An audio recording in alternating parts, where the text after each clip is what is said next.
Designers ബിഹാൻസിൽ ഇതുപോലൊരു before after slider എങ്ങനെ add ചെയ്യാന്നുള്ളത് നോക്കാം. അതിനായിട്ട് നിങ്ങൾ juxtapose.nightclap.com എന്നുള്ളൊരു വെബ്സൈറ്റ് ഓപ്പൺ ആക്കുക. നിങ്ങൾക്ക് ഇവിടെ കാണാൻ പറ്റും ഇൻറ്ററാക്റ്റീവ് സ്ലൈഡർ ആയിട്ട് ചെയ്യാൻ പറ്റും.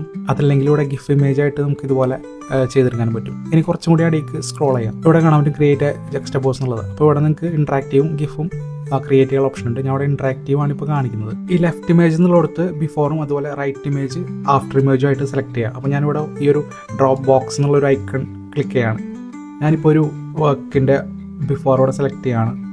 ഓക്കെ, അപ്പോൾ നിങ്ങൾക്ക് ഇവിടെ കാണാൻ പറ്റും പ്രിവ്യൂവിൽ ഒരു സൈഡ് ഇമേജാണ് നമ്മൾ അപ്ലോഡ് ചെയ്തത് ബിഫോർ. അപ്പോൾ ആ ഒരു ബിഫോർ വന്നിട്ടുണ്ട്. ഇനി റൈറ്റ് സൈഡിലത്തെ ആഫ്റ്ററും കൂടി ചൂസ് ചെയ്ത് കൊടുക്കാം.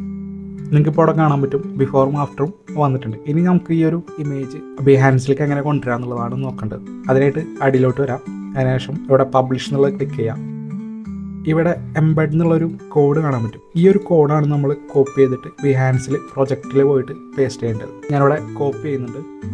ഓക്കെ, ഇനി ബിഹാൻസ് ഓപ്പൺ ആക്കിയിട്ട് പ്രൊജക്റ്റ് ഓപ്പൺ ആക്കാം. എന്നിട്ട് ഇവിടെ എംബെഡ് എന്ന് കാണാൻ പറ്റും. അത് ക്ലിക്ക് ചെയ്യാം. കോപ്പി ചെയ്ത കോഡ് ഇവിടെ പേസ്റ്റ് ചെയ്യാം. എംബെഡ് കുറച്ച് നേരം വെയിറ്റ് ചെയ്യാം. Okay, done. സംഭവം വന്നിട്ടുണ്ട്.